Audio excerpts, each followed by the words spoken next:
I am not crazy. No matter what anyone says. And this isn't a confession. Everything I have done up to this point has been out of self-defense. Or rather, self-preservation. I didn't want to do it, but I was backed into a corner. It's all because of that fucking game. I'm probably not making any sense. I don't even know where to begin. It all started when...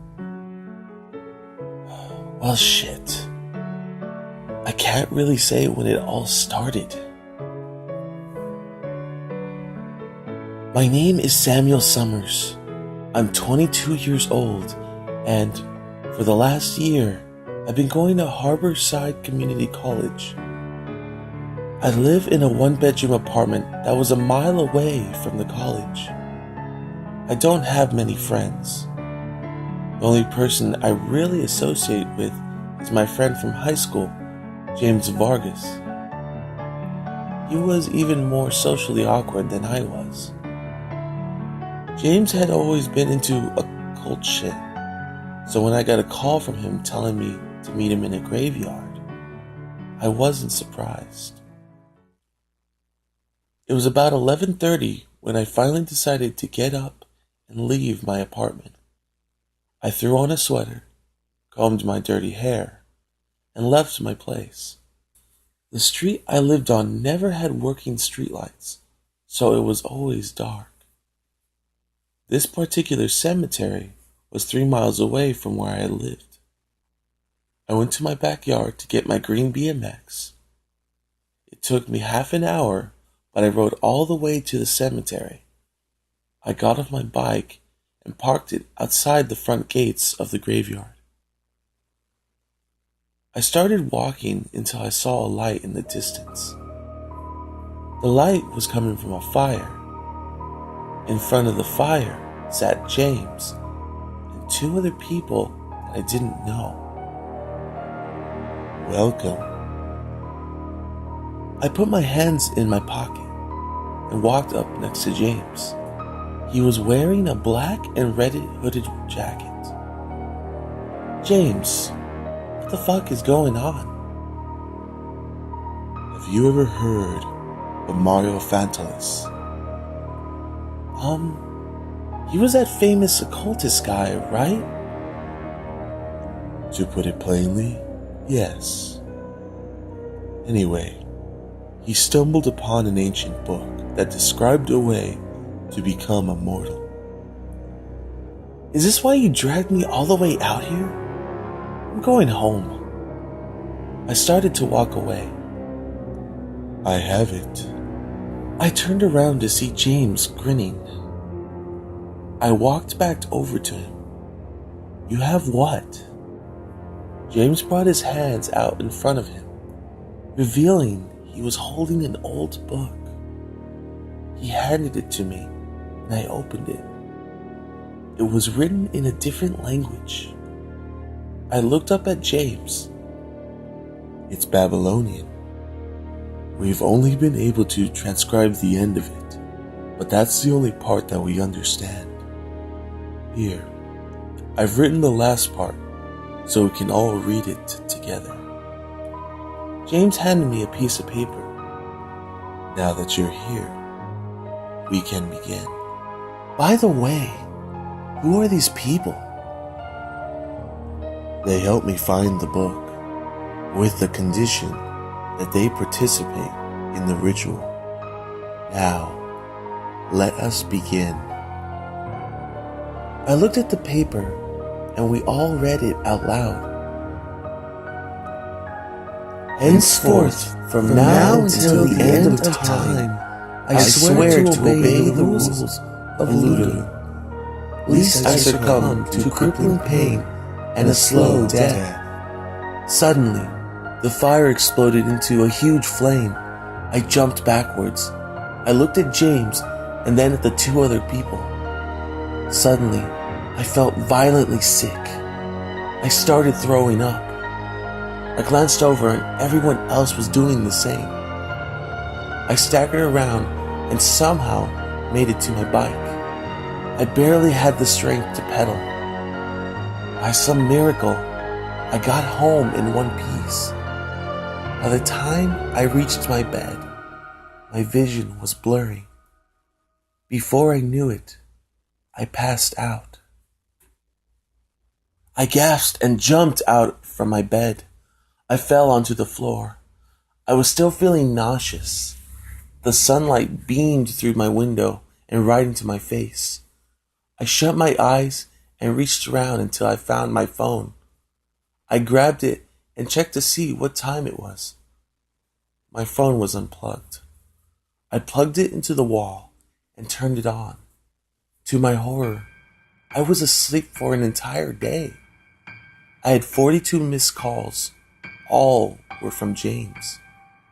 I tried calling him back, but it went straight to voicemail. I bolted out of my apartment and ran outside. I jumped onto my bike and rode it to James's house. When I got to James's house, the door was wide open. I walked up the front steps and noticed blood in the doorknob. I slowly pushed the front door open and stepped inside. There was a rancid smell. I covered my nose to stop myself from vomiting. I made my way past the kitchen and into the living room. This is where the smell was coming from. In the middle of the living room was a dead body. It looked like it was torn to pieces. I recognized the body as one of the people from last night. In a chair tied next to the body, there was the other girl from last night. She was gagged and blindfolded.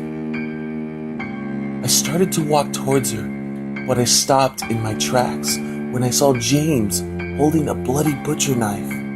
James, what the fuck are you doing? He looked at the girl and started laughing. It's the game. I have to play by the rules. James looked at me. And so do you. He tossed the knife at my feet. You have to kill her. My eyes got wide. Are you out of your fucking mind? There's no way I'm doing that.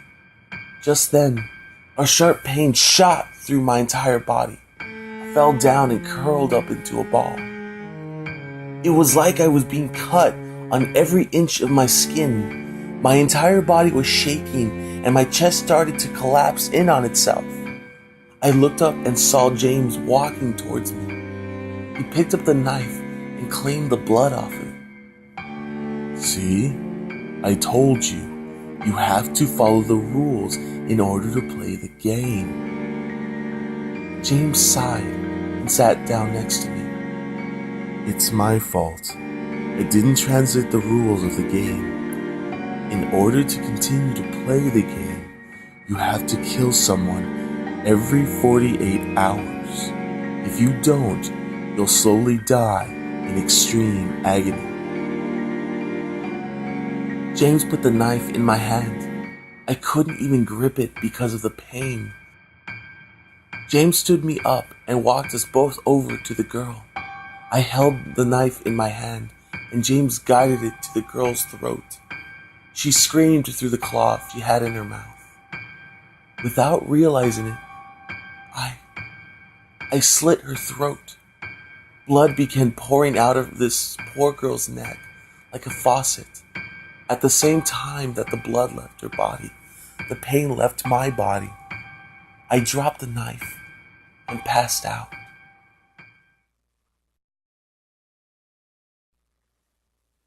When I woke up, I was back in my room with a note on my chest. Dear Sam, want to play the game? Remember to play by the rules. Sincerely, your friend, James. I was speechless. I got up from my bed and looked out the window. It was dark out.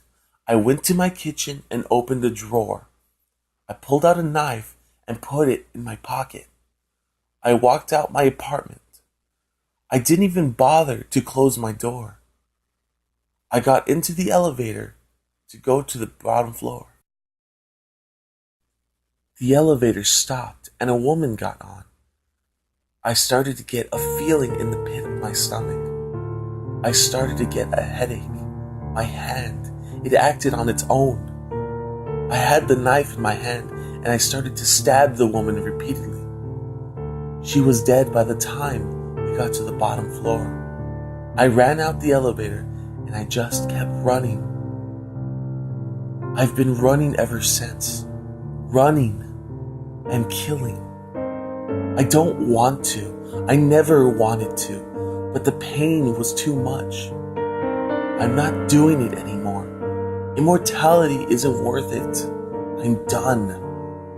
I don't care how much it hurts. It's been a day and a half since the last time I killed someone. It's the first time in at least 40 years. It's hard to think straight. Every time you hear about unsolved serial killers or people committing murders without any motive, that's someone playing the game. I'm writing this because I'm selfish. You see, the thing about the game is there's more than one way to play. Just knowing about the game is enough to get sucked into this. And now that you know about the game, you have to play.